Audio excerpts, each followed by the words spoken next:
बच्चों, welcome to के science academy. बच्चों, आज हम लोग डिस्कस करने वाले हैं मूविंग चार्ज एंड मैग्नेटिज्म, जो क्लास 12th के फिजिक्स का 4th चैप्टर है। बच्चों, यहाँ पर किसी किसी जो एस.एल. अरोड़ा की बुक में है उसमें कुछ और भी इसका चैप्टर का नाम है, बट ये मेन टॉपिक एनसीईआरटी में यही है, मूविंग चार्ज एंड मैग्नेटिज्म। और आज इसका हम लोग बच्चों सेकेंड पार्ट डिस्कस करने वाले हैं, जिसमें हम लोग फोर्स से रिलेटेड जितने भी टॉपिक हैं और उससे रिलेटेड जो न्यूमेरिकल्स है उस सब को आज हम लोग डिस्कस करेंगे बच्चों।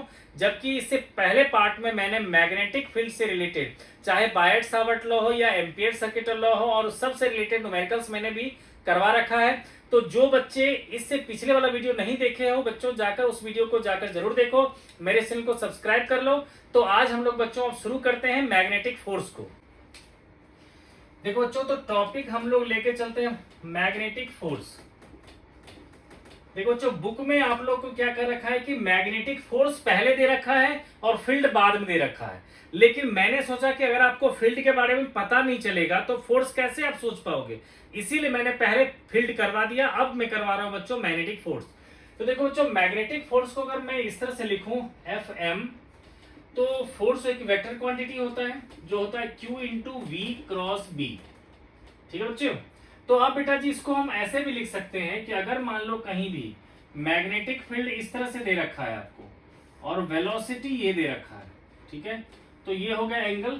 ठीक है, तो ऐसे में किसी क्यू चार्ज पर, ठीक है, जो फोर्स लगेगा, ठीक है, तो उसके लिए फॉर्मूला क्या होगा, Q into V cross B. तो बच्चों इससे क्या क्या इंफॉर्मेशन मिली, पहली बात, ठीक है, तो हम लोग इसको क्या क्या कह सकते हैं, और ये कह सकते हैं हम लोग कि Fm equals to Q V B sine theta और यूनिट वेक्टर, है ना। और बच्चों आप लोग को पता होगा कि जब हम दो वेक्टर का क्रॉस प्रोडक्ट लेते हैं तब जो वेक्टर आता है वो उस दोनों के ही परपेंडिकुलर होगा। यानी कि जो मैग्नेटिक फोर्स है हमारा वो वेलोसिटी क्रॉस मैग्नेटिक फील्ड है। इसका मतलब मैग्नेटिक फोर्स परपेंडिकुलर होगा वेलोसिटी का भी, और मैग्नेटिक फोर्स परपेंडिकुलर होगा मैग्नेटिक फील्ड का भी। ठीक है बच्चों, ठीक है, यहां लिख लिया, लिख सकते हैं बच्चों, here theta is angle between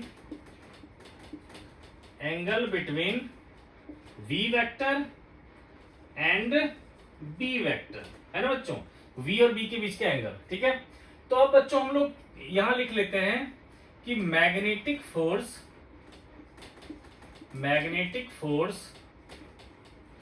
must be perpendicular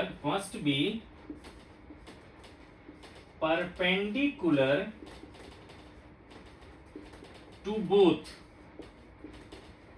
velocity vector and magnetic field vector। ठीक है बच्चों, यानी कि वेलोसिटी और मैग्नेटिक फील्ड दोनों के ही ये होगा हमारा परपेंडिकुलर होगा। ठीक है बच्चों, अब सेकंड पॉइंट, ठीक है, तो अब बच्चों इसमें ना हम लोग अलग अलग केस ले लेते हैं। ठीक है, कि इफ थीटा इक्वल्स टू ले लेते हैं बच्चों 0 डिग्री। ठीक है, तो अगर बच्चों यहां थीटा की वैल्यू में 0 पुट कर दूंगा तो साइन 0 क्या होगा, 0, तो मैग्नेटिक फोर्स क्या हो जाएगा, 0, देन मैग्नेटिक फोर्स क्या हो जाएगा, 0। ठीक है, तो अगर किसी चार्ज पार्टिकल पे बच्चों अगर कोई फोर्स नहीं लगेगा तो फिर चार्ज पार्टिकल जैसे जा रहा था वैसे ही चलता चला जाएगा, है ना। तो ऐसे सिचुएशन में क्या कहेंगे हम लोग, then path will be straight line,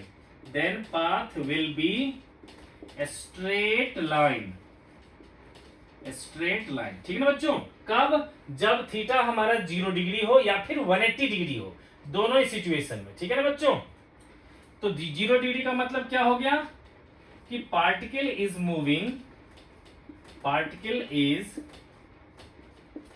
moving along magnetic field, है ना बच्चों। थीटा 0 का मतलब यही होगा कि जो वेलोसिटी जो है वो मैग्नेटिक फील्ड के साथ साथ है, उसी के डायरेक्शन में है। ठीक है, तो ऐसे केस में क्या होगा, पाथ हो जाएगा स्ट्रेट लाइन। अब थर्ड पार्ट कि बच्चों अब ले लेता हूं theta 90 degree. If theta equals to हो गया 90 डिग्री, है ना, कि मान लो बच्चे, मतलब इसका अगर बच्चों लिखना है तो मैं समझ सकते हो आप इस तरह से कि मैग्नेटिक फील्ड अगर इधर था तो वेलोसिटी भी इसी तरफ आ गया, तब ये केस हो गया, है ना बच्चों। अब क्या ले रहे हैं बेटा कि मैग्नेटिक फील्ड को ले लिया है इधर, तो वेलोसिटी को ले रहा हूं मैं इस डायरेक्शन में, तभी तो आएगा परपेंडिकुलर, है ना। तो थीटा क्या होगा हमारा 90 डिग्री, है ना।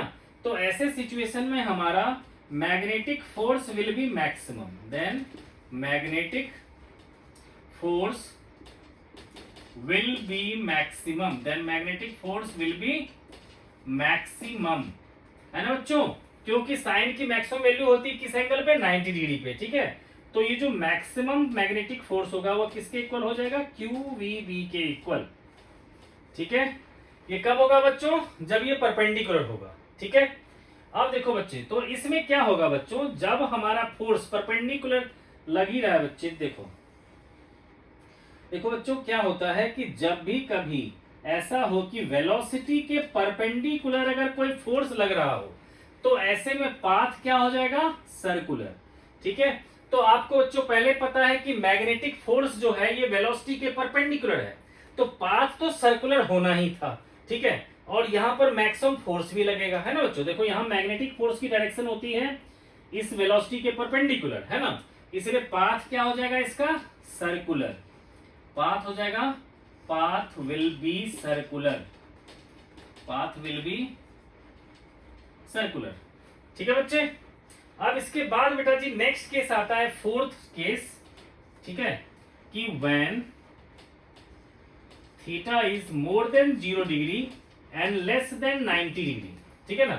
थीटा जो है मोर देन 0 और 90 डिग्री से कम, तो बेटा ये केस वाला हो गया, ठीक है।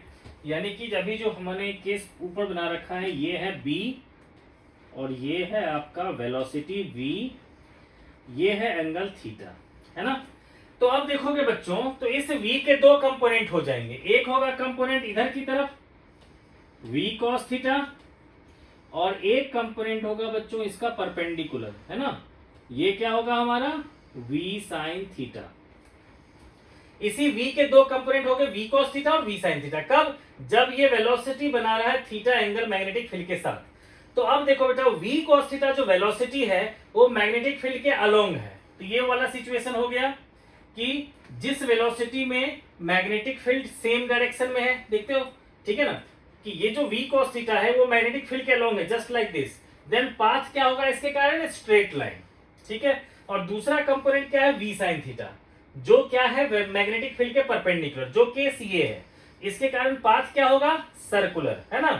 तो इसमें क्या होगा बच्चों कि ये आगे भी बढ़ेगा और सर्कुलर पाथ पे भी जाएगा, है ना। तो ऐसे सिचुएशन बच्चों क्या हो जाएगा, उसका पाथ क्या हो जाएगा, हेलिकल। देन उसका जो पाथ हो जाएगा बच्चों वो क्या हो जाएगा, हेलिकल पाथ हो जाएगा, ठीक है। देन उसके पाथ को क्या कहेंगे हम लोग, हेलिकल, ठीक है। ओके बच्चों, अब देखो दो कॉइल के बीच का जो डिस्टेंस है, ठीक है ना, इस D को कहते हैं बच्चे हम लोग पिच लेंथ,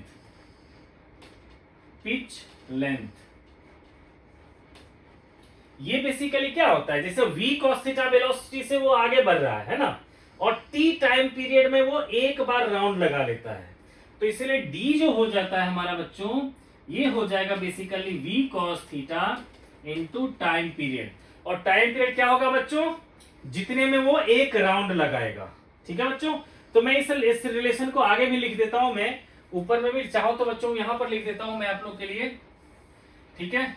मैंने कहा D इक्वल्स टू बोला V cos theta into time period, और टाइम पीरियड क्या है बच्चों, जो पूरा का पूरा एक सर्कल को कंप्लीट करने में, एक साइकिल को कंप्लीट करने में जो टाइम लगेगा, है ना, तो ये वो टाइम है, ठीक है। और इसको क्या कहते हैं हम लोग, पिच लेंथ, D को कहते हैं पिच लेंथ, ठीक है बच्चों। तो ये क्लियर हो गया बच्चों। अब देखो बच्चों इसमें एक चीज और आपको ध्यान रखना है, क्या, क्योंकि देखो बच्चे क्या है कि मैग्नेटिक फोर्स जो है हमारा ये वेलोसिटी के परपेंडिकुलर है, जस्ट आप देख ही रहे हो, है ना। तो ऐसे केस में बच्चों work done by magnetic force क्या हो जाएगा, 0, क्योंकि अगर वेलोसिटी इधर है तो डिस्प्लेसमेंट भी इसी डायरेक्शन में होगा, है ना बच्चों। तो डिस्प्लेसमेंट और फोर्स के बीच का एंगल क्या होगा, 90 डिग्री, है ना। और आप लोग को बच्चों पता है कि फोर्स का फॉर्मूला क्या होता है, वर्क डन का फॉर्मूला क्या होता है, F D cos थीटा, ठीक है बच्चों।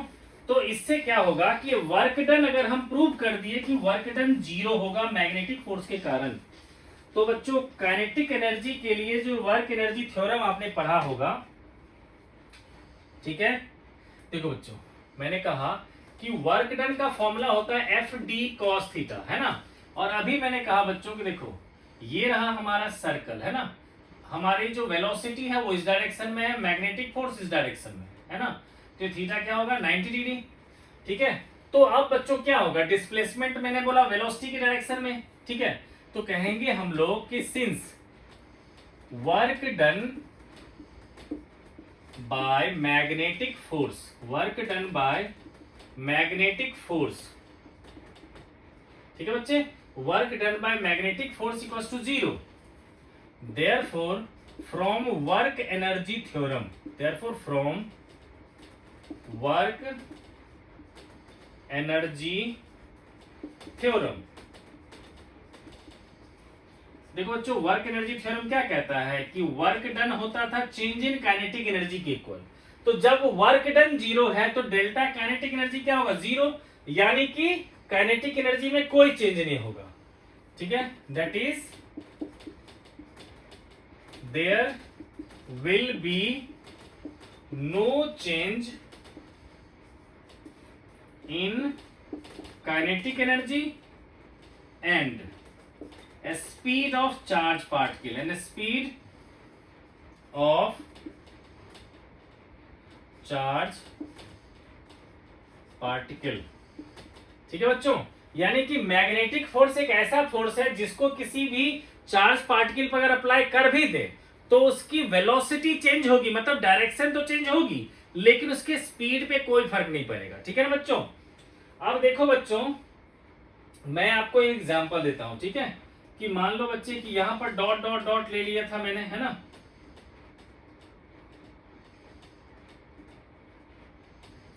देखो बच्चों मैग्नेटिक फोर्स की डायरेक्शन निकालने के लिए आता है बच्चों फ्लेमिंग्स लेफ्ट हैंड रूल, ठीक है। तो बच्चों फिलहाल मैं फ्लेमिंग्स लेफ्ट हैंड रूल बच्चों अभी क्या करता हूं समझा देता हूं, लिखवाऊंगा मैं अभी जस्ट आगे, ठीक है।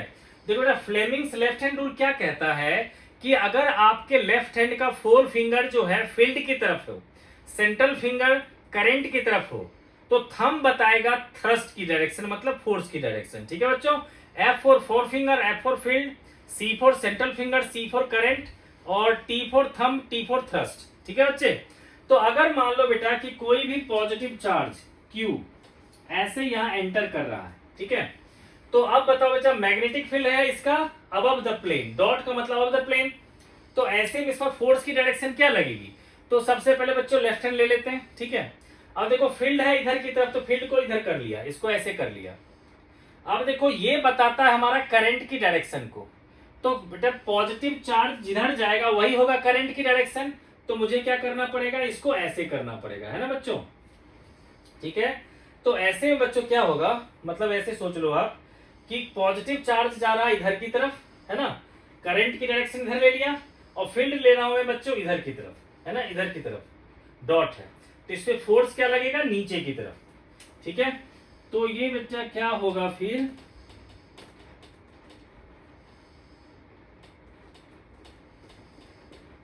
तो ये चार्ज पार्टिकल ऐसे आएगा और घूम के ऐसे बाहर निकल जाएगा, ठीक है। तो अगर मान लो जाते वक्त इसका मैग्नीट्यूड था V1, बाहर निकलते वक्त मैग्नीट्यूड अगर V2 था, ठीक है, तो आप कह सकते हो कि यहां पर V1 इक्वल्स टू क्या होगा V2। दूसरा आप कह सकते हो सर ऐसे क्यों टर्न कर गया ये, तो बच्चों पता ही है आपको कि जब भी वेलोसिटी के परपेंडिकुलर फोर्स लगाओगे आप तो मोशन क्या हो जाएगा सर्कुलर पाथ पे, ठीक है।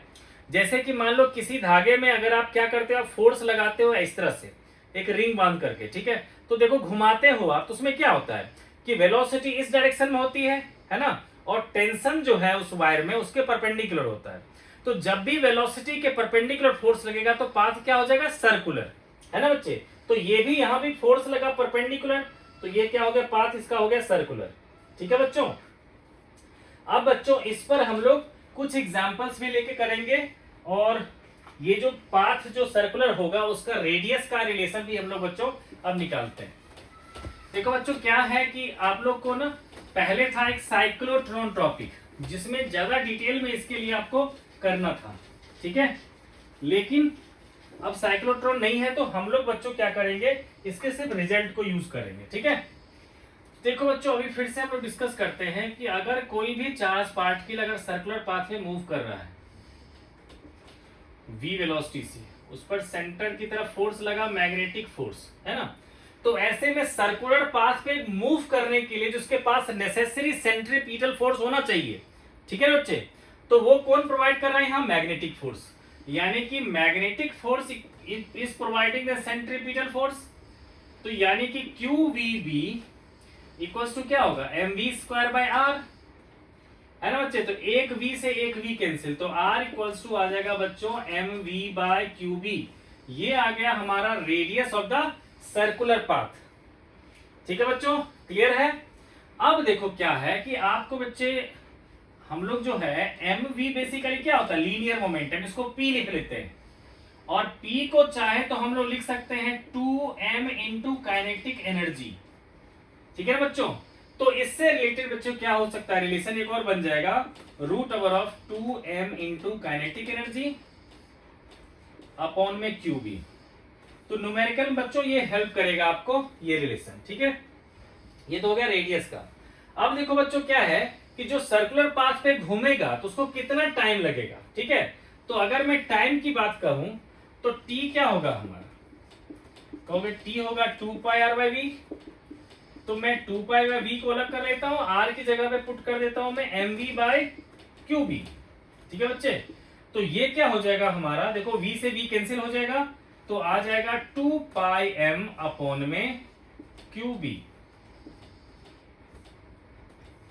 ठीक है बच्चे, तो 2πm/qb आ गया। ठीक है बच्चों, तो अब देखो बच्चों जनरली क्या होता है, किसी चार्ज पार्टिकल के लिए मास कांस्टेंट होता है, चार्ज कांस्टेंट होता है, और वहां पर जो गिवन होता है मैग्नेटिक फील्ड ये भी कांस्टेंट होता है। ठीक है, तो इसलिए क्या होता है कि टाइम पीरियड जो है लगभग हमारा कांस्टेंट हो जाएगा।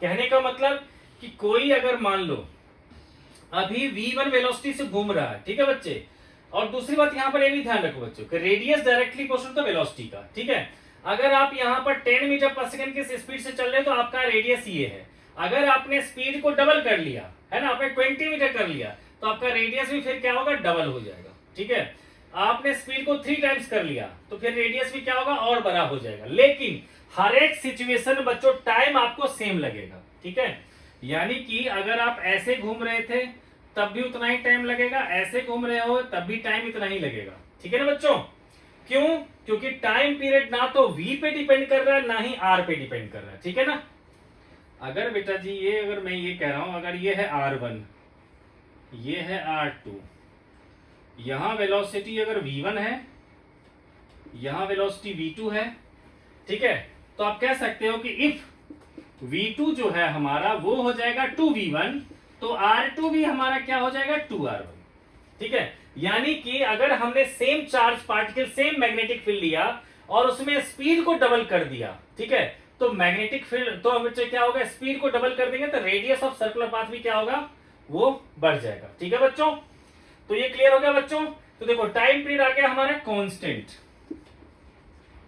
ठीक है, ये क्या आ गया, कांस्टेंट। अब आता है बच्चों एक रिलेशन फ्रीक्वेंसी। फ्रीक्वेंसी क्या होता है, 1 अपॉन में टाइम पीरियड, तो ये क्या हो जाएगा हमारा QB अपॉन में 2πm। तो बच्चे जब टाइम पीरियड पता है तो फ्रीक्वेंसी भी मिल गया आपको। ठीक है, अब क्या होगा बच्चों कि आपको कभी कभी कह देगा कि चलो ठीक है एक काम करो कि आप जो है kinetic energy of charge particle find करो। ठीक है, तो बच्चों आप यहीं से रिलेशन निकाल सकते हो। देखो बच्चों अगर मान लो मुझे काइनेटिक एनर्जी निकालनी है तो हम ऐसा कर सकते हैं बच्चे कि यहां पर हम स्क्वायर कर लेंगे बोथ साइड, है ना। अगर आपको इसी में काइनेटिक एनर्जी का रिलेशन निकालना तो क्या करोगे आप कि r² इक्वल्स टू होगा 2m kinetic energy by q²b², है ना बच्चे। तो हम उसको इस साइड ले जाएंगे तो क्या हो जाएगा, काइनेटिक एनर्जी आ जाएगा आपका q²b², ठीक है, r² बाय 2m, है ना। इस तरह से काइनेटिक एनर्जी आ जाएगा। ठीक है बच्चों, या फिर कोई चाहे तो यहां से v की वैल्यू निकाल ले, है ना, QBr/m, फिर हाफ mv² में पुट कर दे तो भी आ जाएगा इसका काइनेटिक एनर्जी का रिलेशन। ठीक है बच्चों, तो देखो बच्चों इससे रिलेटेड ने ढेर सारे क्वेश्चंस दे रखे हैं। ठीक है, सारे के सारे क्वेश्चन इजी होते हैं। कभी कभी क्या कर सकता है वो काइनेटिक एनर्जी को आपको क्या करेगा, वो चार्ज और वोल्टेज दे देगा। मतलब कोई इलेक्ट्रॉन को कह देगा कि इतने वोल्ट से एक्सेलरेट किया है तब रेडियस निकालो। तो ऐसे सिचुएशन बच्चों क्या कर सकते हो कि काइनेटिक एनर्जी को लिख लोगे आप चार्ज इंटू वोल्टेज। ठीक है, ये क्या है हमारा चार्ज, है ना, तो उससे भी काइनेटिक एनर्जी आएगी, यहां पुट कर देंगे बच्चों, आ जाएगा। ठीक है, तो ये आ गया बेटा जी हमारा मैग्नेटिक फोर्स किसी मूविंग चार्ज के लिए। ठीक है, अब इसके बाद बच्चों डिस्कस करते हैं हम लोग कि मैग्नेटिक फोर्स हमें फाइंड करना है किसी करंट कैरिंग कॉइल के कारण। ठीक है, तो देखो बच्चों, एक मैं अलग से वीडियो बनाऊंगा जिसमें क्या करूंगा कि पूरे चैप्टर का जो इंपॉर्टेंट क्वेश्चंस है, ठीक है ना, वो भी करवाऊंगा मैं। ठीक है, तो अभी मैं ज्यादा इससे सॉल्व एग्जांपल्स नहीं ले रहा हूं क्योंकि इजी सारे डायरेक्ट फॉर्मूले बेस्ड क्वेश्चन होते हैं इसमें। ठीक है, तब देखो बेटा टॉपिक क्या है हमारा कि magnetic force on current carrying conductor. Magnetic force on current carrying conductor. ठीक है, magnetic force on current carrying conductor. तो देखो बच्चों, ये पूछा जाता है आपसे कि derive the relation for the magnetic force on straight current carrying conductor. ठीक है, किसी करंट कैरिंग कंडक्टर के कारण आपको मैग्नेटिक फोर्स निकालना है। ठीक है बच्चों, तो देखो बच्चों, मतलब मैं क्वेश्चन ले लेता हूं कि derive relation for magnetic force on current carrying conductor.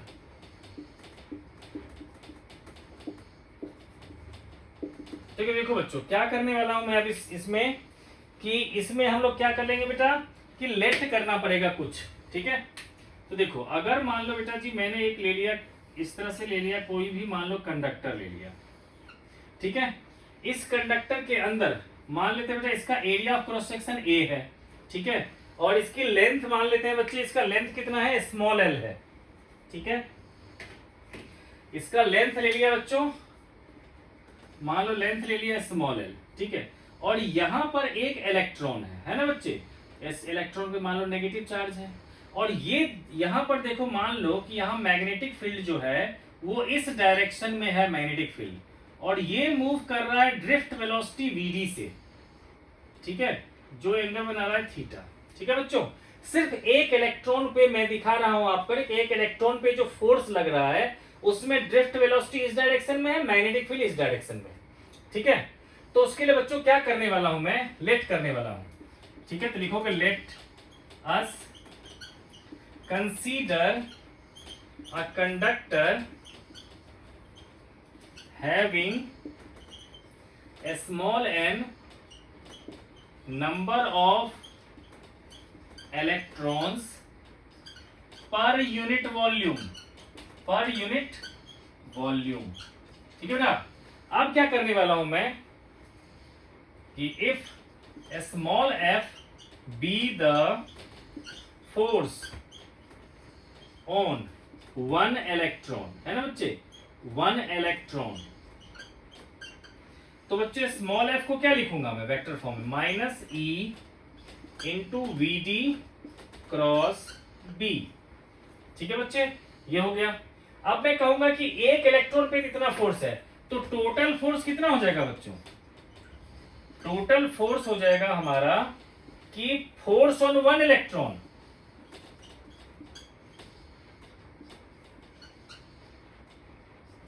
Into total number of electrons. तो क्या होगा बच्चों, देखो यूनिट वॉल्यूम में नंबर ऑफ इलेक्ट्रॉन्स कितना है n, तो इसमें a इंटू एल वॉल्यूम में कितना हो जाएगा, तो NaL। ठीक है बच्चे, तो मैं क्या करने वाला हूं बच्चे, इसको फर्दर सॉल्व करके मैं सिर्फ लिख सकता हूं माइनस NeAVD। देखो बच्चे बहुत सिंपल सा रिलेशन है, अगर मान लो आप चाहोगे तो इसको क्या लिख सकते हो, minus e V D B N A L sine theta, है ना बच्चे, ऐसा लिखेंगे हम लोग। ठीक है, अगर मैं इसकी बात कर रहा हूं बच्चे, ठीक है, तो अब क्या करने वाला हूं बच्चे कि देखो एन ई ए और वी डी मिलके होता है बच्चों आई। तो मैं क्या करने वाला हूं इसको कि N e A V D into L B sine theta लिख दूंगा, साथ में यूनिट वेक्टर। और ये क्या हो जाएगा मिलकर के N e A V D मिलके, सिर्फ N e A V D मिलके हो जाएगा करंट। तो क्या बन जाएगा बच्चों I L B sine theta, है ना। तो इसको बच्चों हम लोग फर्दर चाहे तो लिख सकते हैं, क्या लिख देंगे फिर हम लोग इसको, ठीक है। तो ये आ जाएगा बच्चों हमारा आई इंटू एल क्रॉस बी, ठीक है। तो ये आ जाएगा बच्चों मैग्नेटिक फोर्स। अब कोई कह सकता है सर ये माइनस साइन कहां चला गया, तो देखो बच्चों क्या है कि एक जनरलाइज रिलेशन की बात कर रहा था, ठीक है। अदरवाइज मैग्नेटिक फोर्स का मैग्नीट्यूड यही होगा, और डायरेक्शन निकालने के लिए बच्चों क्या होगा हमें कि ये लेंथ और मैग्नेटिक फील्ड दोनों के ही परपेंडिकुलर होगा, ठीक है बच्चे। ये आ जाएगा बेटा हमारा मैग्नेटिक फोर्स का रिलेशन। अब क्या करते हैं बच्चों डायरेक्शन निकालते हैं, ठीक है। तो अगर बच्चों यहां पर आप लोग को नहीं दिख रहा होगा तो मैं यहां लिख देता हूं मैं कि फाइनली फोर्स कितना आ गया हमारा, मैग्नेटिक फोर्स आ गया हमारा आई इंटू एल क्रॉस बी, ठीक है। जहां पर लेंथ की डायरेक्शन हो जाता है बच्चों करंट की डायरेक्शन में, ठीक है। और मैग्नेटिक फील्ड जैसे देखो यहां दे रखा है ना, तो अगर ऐसे कभी भी सिचुएशन आ जाए, ठीक है, तो हम लोग सॉल्व कर सकते हैं। तो बच्चों एक एग्जांपल पहले मैं ले लेता हूं, ठीक है। लेकिन उससे पहले बच्चों फ्लेमिंग्स का जो मैंने कहा था कि डायरेक्शन ऑफ मैग्नेटिक फोर्स बताऊंगा, तो वो लिख देता हूं, ठीक है बच्चों। तो अब करते हैं बच्चों हम लोग डायरेक्शन ऑफ मैग्नेटिक फोर्स, जिसको कहते हैं हम लोग फ्लेमिंग्स लेफ्ट हैंड रूल। देखो बच्चों किसी बच्चों को किसी तरह की प्रॉब्लम हो बच्चों बताना, अगर जरूरत पड़ेगी तो मैं फिर से एक्स्ट्रा वीडियो बना करके आप लोग के डाउट्स को क्लियर कर दूंगा, ठीक है। तो अब आता है बेटा Fleming's left hand rule. Fleming's left hand rule. तो इसमें क्या करना होता है बच्चों आपको पता होना चाहिए, ठीक है। कैसे कि लेफ्ट हैंड ले लेंगे, ठीक है। अब लेफ्ट हैंड बच्चों क्या है कि फोर फिंगर, ठीक है, और सेंट्रल फिंगर और थंब, इस तीनों को एक दूसरे से म्यूचुअल परपेंडिकुलर रख लेंगे, ठीक है। तो इस तरह से रखेंगे बच्चों कि हमारा जो है फोर फिंगर, ठीक है ना बेटा, फोर फिंगर जो है ये पॉइंट होगा टुवर्ड्स फील्ड, मतलब मैग्नेटिक फील्ड की तरफ। सेंट्रल फिंगर, ये देखो एफ था, अब देखो central finger, central finger towards current, ठीक है। तो थंब टुवर्ड्स थ्रस्ट, मतलब फोर्स, है ना बच्चों। सिंपल है ना बच्चों। F4 four finger, F4 field, C4 central finger, C4 current, T4 thumb, T4 thrust, ठीक है बच्चे। अब मान लो बच्चों आपको एक क्वेश्चन दे रखा है कि यहां एक करंट कैरिंग वायर दे रखा है, ठीक है बच्चे। मान लो यहां करंट I है। अब इससे क्या है कि D डिस्टेंस पे एक प्रोटॉन मान लेते हैं बेटा पॉजिटिव चार्ज, ठीक है, कोई इलेक्ट्रॉन भी ले सकता है। ये अगर मान लो v वेलोसिटी से नीचे जा रहा है यहां से, ठीक है, तो आपसे पूछ रहा है इस पर कितना फोर्स लगेगा, जबकि दोनों के बीच की सेपरेशन दे रखा है स्मॉल d, ठीक है बच्चे। मेरे ख्याल से क्वेश्चन समझ में आ गया होगा कि एक स्ट्रेट करंट कैरिंग वायर है जिसमें करंट I है, उससे d डिस्टेंस पर एक चार्ज पार्टिकल है, स्मॉल e चार्ज है, और वो v वेलोसिटी से नीचे जा रहा है। तो आपसे पूछ रहा है इस पर कितना मैग्नेटिक फोर्स लगेगा और किस डायरेक्शन में लगेगा, ठीक है बच्चों। तो देखो बच्चों हम लोग इसको सॉल्व करते हैं, ठीक है। तो ये था बेटा क्वेश्चन, अब मैं इसका आंसर कर रहा हूं। देखो बच्चों सबसे पहले क्या करना पड़ेगा हमें, तो आपको पता है कि सर ये मैग्नेटिक फोर्स जो होता है वो होता है हमारा I L B sine theta, है ना, मैग्नीट्यूड की बात कर रहा हूं, ठीक है। तो उसके लिए क्या होगा हमें कि पता करना पड़ेगा कि मैग्नेटिक फील्ड की डायरेक्शन क्या है, ठीक है। तो अभी देखो बच्चों ये स्ट्रेट करंट कैरिंग वायर जो है ये अपने करंट के कारण यहां पर मैग्नेटिक फील्ड देगा, ठीक है। और अगर आप लोगों ने फर्स्ट पार्ट देखा होगा तो उसमें बता रखा है मैंने कि किसी स्ट्रेट करंट कैरिंग वायर के कारण जो है मैग्नेटिक फील्ड की क्या डायरेक्शन होगी, ठीक है। तो देखो ये है हमारा स्ट्रेट करंट कैरिंग करंट, है ना, और जिस पॉइंट पे निकालना होता है हम उसकी तरफ पाम ले जाते हैं, ठीक है। तो पॉइंट इधर है तो पाम ये लगे, ठीक है। तो अब क्या हो गया, करंट की डायरेक्शन फोर फिंगर रखा, पॉइंट की तरफ पाम रखा राइट हैंड का, तो थंब बता रहा मैग्नेटिक फील्ड की डायरेक्शन, मतलब इनटू द प्लेन, यानी कि यहां पर मैग्नेटिक फील्ड की डायरेक्शन क्या हो गया बच्चों, इनटू द प्लेन। क्रॉस का मतलब इनटू द प्लेन, ठीक है। अब हम लोग फ्लेमिंग्स लेफ्ट हैंड रूल से क्या करेंगे कि फोर्स की डायरेक्शन को फाइंड करेंगे, ठीक है बच्चों। तो फ्लेमिंग्स लेफ्ट हैंड रूल में क्या बता रखा मैंने कि फोर फिंगर को लेंगे फील्ड की डायरेक्शन में, सेंट्रल फिंगर को लेंगे करंट की डायरेक्शन में, तो थंब बताएगा फोर्स की डायरेक्शन। तो अब देखो बेटा, जो पॉजिटिव चार्ज जिस डायरेक्शन में जाता है वही होता है करंट की डायरेक्शन, ठीक है। तो देखो ये सेंट्रल फिंगर ये जो है इसको ले लिया मैंने करंट की डायरेक्शन में, लेकिन जो फील्ड है वो है इनटू द प्लेन, तो मुझे इसको इनटू द प्लेन लेना पड़ेगा। तो उसके लिए क्या करूंगा मैं, ऐसे घुमा दिया, ठीक है। तब देखो मेरे पे फोर्स किधर लग रहा है, इस डायरेक्शन में, है ना। यानी कि यहां पर जो फोर्स लगेगा बच्चों, ये फोर्स की डायरेक्शन क्या होगी, इस पर फोर्स की डायरेक्शन इस तरफ से लगेगी बच्चों, मैग्नेटिक फोर्स की डायरेक्शन क्या लगेगी, ये। दूसरी बात कहोगे कि सर देखो यहां पर जो है हमें करंट तो दे नहीं रखा है, ठीक है ना, तो उसके हिसाब से बच्चों हम लोग जो है ना ले लेंगे कि करंट नहीं देकर दे रखा है, तो हमारे पास क्या है बच्चों कि QVV रिलेशन वाला लगा लेते हैं, है ना। देखो बच्चों, जब हमारे पास जब चार्ज की वेलोसिटी दे रखा है तो हम लोग कौन सा रिलेशन लगाएंगे, QVV sin थीटा, ठीक है। तो यहाँ बच्चे Q की जगह पे क्या होगा, स्मॉल e, ठीक है। V तो दे ही रखा है, B दे ही रखा है, B की वैल्यू कैसे निकालेंगे बच्चों, तो किसी स्ट्रेट करंट के कारण d डिस्टेंस पे मैग्नेटिक फील्ड कितना होगा, तो आप लोग बच्चों लास्ट वीडियो में बता चुका हूं, mu not I by 2πd, जो इनफाइनेटली लॉन्ग वायर के कारण आता है। अब देखो बच्चों B और वेलोसिटी, B है हमारा इनटू द प्लेन और वेलोसिटी है डाउन द बोर्ड, तो इसका मतलब थीटा क्या हो गया 90 डिग्री। तो यहां पुट कर देंगे हम लोग 90 डिग्री, तो इस तरह से आ जाएगा हमारा EV into mu not I by 2πd, है ना बच्चों। तो आ जाएगा हमारा मैग्नेटिक फोर्स, ठीक है बच्चों। तो इस तरह से बच्चों हमारा मैग्नेटिक फोर्स आ गया किसी करंट कैरिंग वायर के कारण और किसी मूविंग चार्ज के कारण।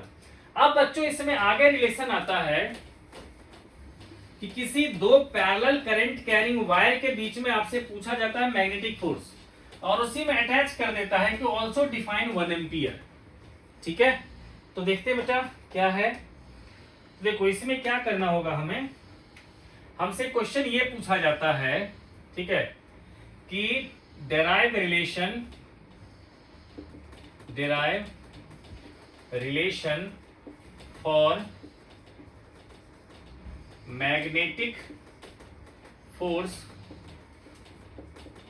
बिटवीन टू पैरेलल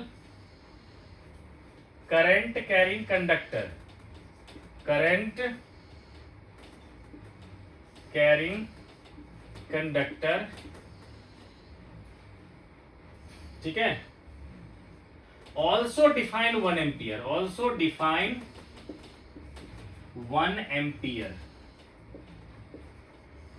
ठीक है ना। तो 1 एम्पियर को भी डिफाइन करना है, ठीक है। तो अब देखो बच्चों कैसे करना है हमें, मान लेते हैं बेटा ये कोई कंडक्टर है जिसमें करंट है I1, ये कंडक्टर है इसमें करंट है I2, है ना। इसकी लेंथ ले लिया मान लो बच्चे हमने L2, इसकी लेंथ फिलहाल मान लेता हूं बेटा कि यहां से यहां तक इसकी लेंथ है L1, ठीक है। और इस दोनों के बीच की जो सेपरेशन है, इस सेपरेशन को मैंने लिख लिया स्मॉल d, ठीक है बच्चों।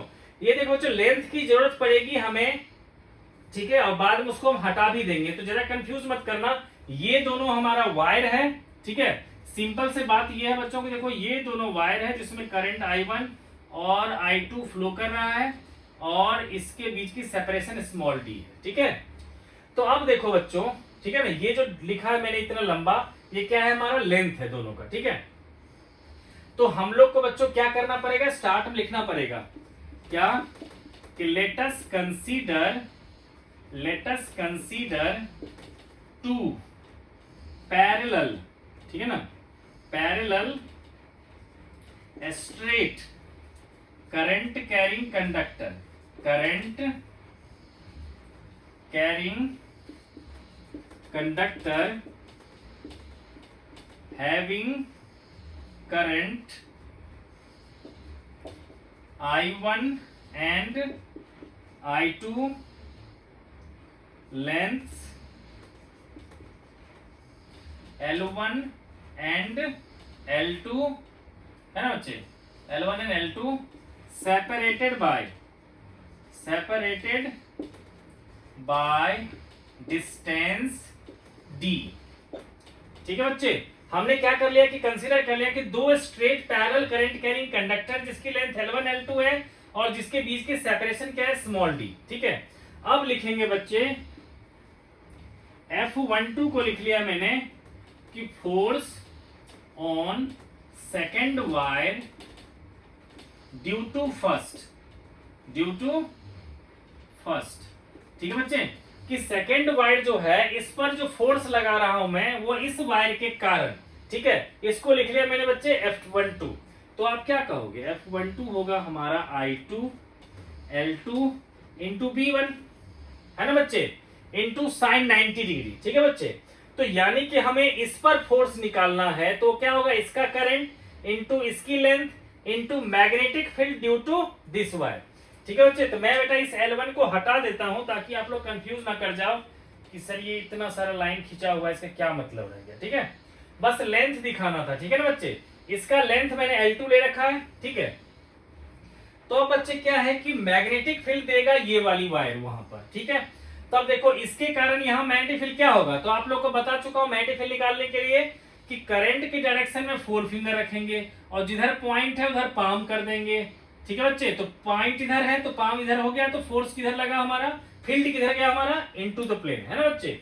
यानी कि यहां पर फील्ड की डायरेक्शन क्या हो गया, इनटू द प्लेन। क्लियर है। अब देखो हमें फोर्स की वैल्यू निकालनी है, तो फोर्स के लिए बता चुका हूं मैं कि 4 फिंगर फील्ड की तरफ रखेंगे और करंट की डायरेक्शन में सेंट्रल फिंगर, तो ऐसे रखा, इस पे फोर्स क्या लगा बच्चों, इधर, तो फोर्स की डायरेक्शन क्या लगा बच्चों, इधर फोर्स लगा। ठीक है, और इसके फॉर्मूला लिख देंगे बच्चे, क्या होगा, I2 L2 B1 को क्या लिखोगे, तो mu naught I1 bye 2 pi D।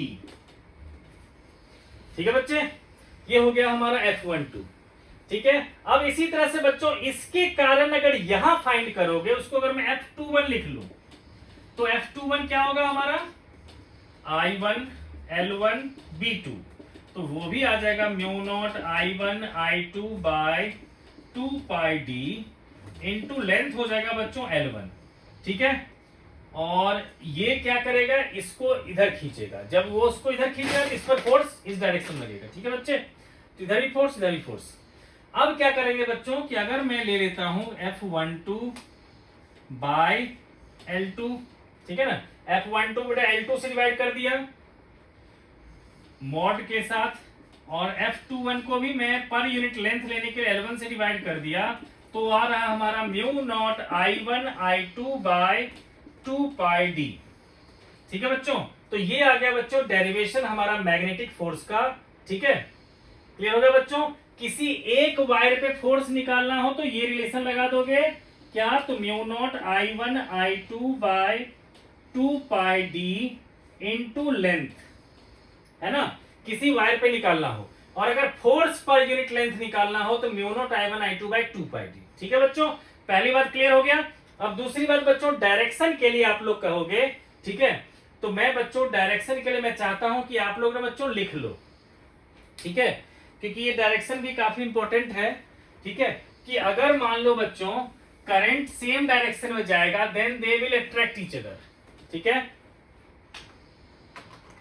लिखेंगे हम लोग, if currents in both conductors are in same direction, then they attract each other,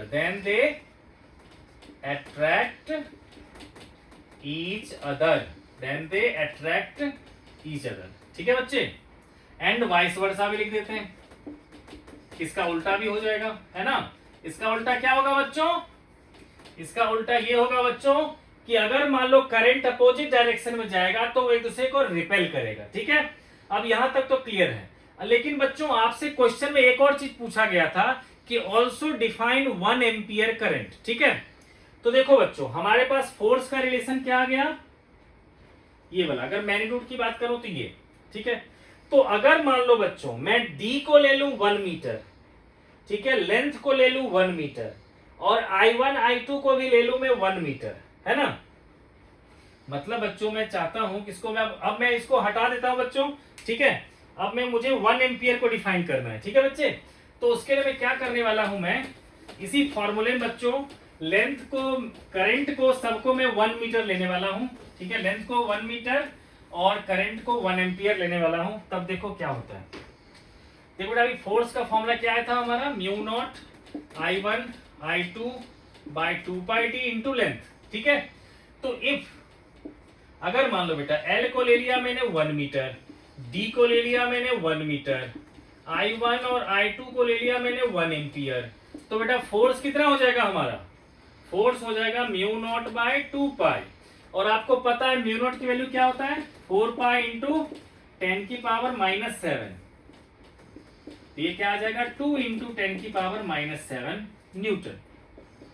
ठीक है, तो हम लोग इसको डिफाइन कैसे कर सकते हैं।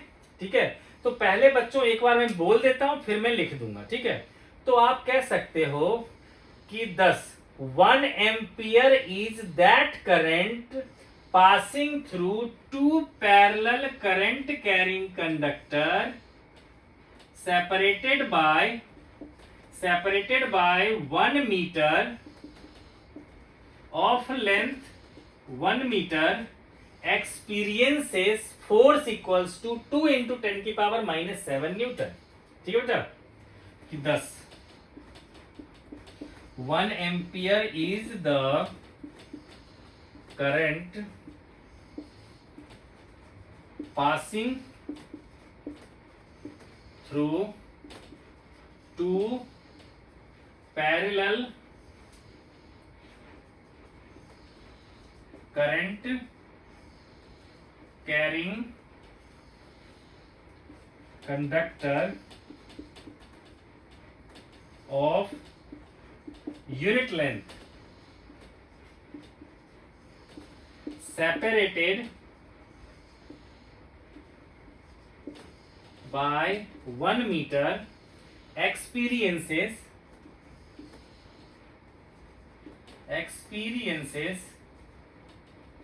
force equals to 2 into 10 की पावर -7 न्यूटन। ठीक है बच्चों, तो ये आप लोग उसका डेफिनेशन लिख सकते हो। ठीक है बच्चे, तो ये तो हो गया बेटा जी मैग्नेटिक फोर्स। ठीक है, अब मैं चाहता हूं इस पर बेस्ड ना एक क्वेश्चन आप लोग को करवा दूं मैं। ठीक है, न्यूमेरिकल क्वेश्चन, लेकिन मैं सिंबल ले लूंगा इस तरह से ताकि जो है जनरलाइज कंडीशन बन जाए। ठीक है बच्चों, तो अब देखो बेटा एक क्वेश्चन लेते हैं कि एक रेक्टेंगुलर लूप पर मैं किसी करंट कैरिंग वायर के कारण मैग्नेटिक फोर्स फाइंड करता हूं। ठीक है, तो देखो बच्चों क्या होगा, मैंने बेटा क्वेश्चन में क्या लिया कि एक मान लो कंडक्टर है करंट कैरिंग I1, इससे मान लेते हैं बेटा कि d डिस्टेंस पर एक रेक्टेंगुलर लूप है, इससे d डिस्टेंस पर एक रेक्टेंगुलर लूप है जिसमें करंट जा रहा है हमारा I2, कुछ इस तरह से जा रहा है। ठीक है बच्चे, इसको लिख लिया मैंने P Q R S। ठीक है, इसकी लेंथ दे रखा है मान लो L, और इस साइड दे रखा है बेटा इसकी लेंथ क्या होगा, इस साइड से ये ले लेंगे हम लोग B। ठीक है, क्योंकि मुझे रेक्टेंगल लेना है तो ये ले लिया बेटा B। ठीक है, तो अब देखो बच्चों सीधी सी बात है, आपसे कह रखा है find force on loop PQRS। ठीक है, find force on the loop PQRS। ठीक है बेटा, तब देखो इसको हम कैसे सॉल्व कर सकते हैं, पहले आराम से समझते हैं। देखो बच्चे क्या है बच्चे कि देखो इस दोनों केस में अभी आप लोगों ने पढ़ा है कि जब दोनों पे सेम डायरेक्शन में करंट जाता है तो वो एक दूसरे को अट्रैक्ट करते हैं। मतलब ये वायर जो है इस पर फोर्स लगाएगा इस डायरेक्शन में और इस पर फोर्स लगाएगा उसके अपोजिट डायरेक्शन में। ठीक है बच्चों, क्लियर है? ठीक है, लेकिन मैग्नीट्यूड बच्चों अलग अलग होगा। क्यों? क्योंकि इस वायर के लिए डिस्टेंस बिटवीन देम जो है वो स्मॉल डी है, और इस वायर के लिए डिस्टेंस बिटवीन देम क्या होगा? L plus D. ठीक है, तो इसलिए क्या होगा कि दोनों अपोजिट होते हुए भी एक दूसरे को न्यूट्रलाइज नहीं कर पाएगा, मतलब एक दूसरे को जीरो नहीं कर पाएगा। ठीक है, अब बात करते हैं हम पी क्यू और इसकी बात करते हैं। ठीक है बच्चे, तो इसमें देखो बच्चे, हमें पता है कि इस जगह पे मैग्नेटिक फील्ड की डायरेक्शन क्या है? Into the plane. ठीक है, अब यहां देखो हमारा जो है करंट जा रहा है इस डायरेक्शन में, फील्ड है हमारा इधर, तो इस पोर्शन पर बच्चों फोर्स लगेगा ऊपर की तरफ, और इस पोर्शन पे फोर्स लगेगा नीचे की तरफ। क्लियर है बच्चों? और सबसे बड़ी बात क्या है कि PQ लेंथ पे जो फोर्स लगेगा और SR पे जो लगेगा, दोनों का मैग्नीट्यूड भी इक्वल होगा और डायरेक्शन अपोजिट है। ठीक है, तो इन दोनों के कारण जो फोर्स होगा PQ और RS पे, वो एक दूसरे को कैंसिल कर देगा। ठीक है, यहां लिखूंगा मैं, since force on PQ equals to है minus of force on RS। ठीक है, तो ये क्या, दे कैंसिल ईच अदर। ठीक है, दे कैंसल्ड ईच अदर। ठीक है बच्चे, अब मान लो बेटा इस पर जो फोर्स लगेगा उसको मैं लिख लेता हूं, मान लो FPS। ठीक है, अब कहूंगा मैं FPS, है ना, इस PS साइड की बात कर रहा हूं, तो ये क्या होगा हमारा? Mu naught I1 I2 by 2 pi small D into इसकी लेंथ कितनी है? तो स्मॉल बी। ठीक है, और बच्चे इसकी फोर्स की डायरेक्शन क्या है? लेफ्ट साइड, तो मैं चाहूं तो इसको माइनस आई लिख लेता हूं। ठीक है, अब देखो बच्चा हम निकालते हैं क्यू आर पे। अब निकालने वाला हूं फोर्स ऑन क्यू आर, तो ये भी होगा mu naught I1 I2 by 2 पाई, लेकिन बच्चों डिस्टेंस क्या होगा इस वायर और इस वायर के बीच में? ये D और ये L, तो ये कितना हो जाएगा हमारा? D प्लस L, और इसकी डायरेक्शन क्या होगा? इस डायरेक्शन में। ठीक है, तो ये आ जाएगा बच्चों हमारा इस तरह से। ठीक है, मतलब उस पर फोर्स लग गया इस डायरेक्शन में, ठीक है ना, इस पर फोर्स लग गया इस डायरेक्शन में। ठीक है बच्चे, तो अब नेट फोर्स की अगर मैं बात करूं, ठीक है ना बच्चे, तो नेट फोर्स जो करूंगा मैं एफ नेट, तो आप क्या कहोगे कि सर ये एफ नोट होगा F P Q plus F Q R plus F क्या होगा हमारा? R S plus F S P. ठीक है ना, देखो बच्चों क्या है आपका कि पी क्यू और आर एस कैंसिल हो चुका है, तो पी क्यू और आर एस कैंसिल हो चुका है, दोनों खत्म ही हो जाएगा। रहेगा क्या हमारा? एफ क्यू आर और एफ एस पी।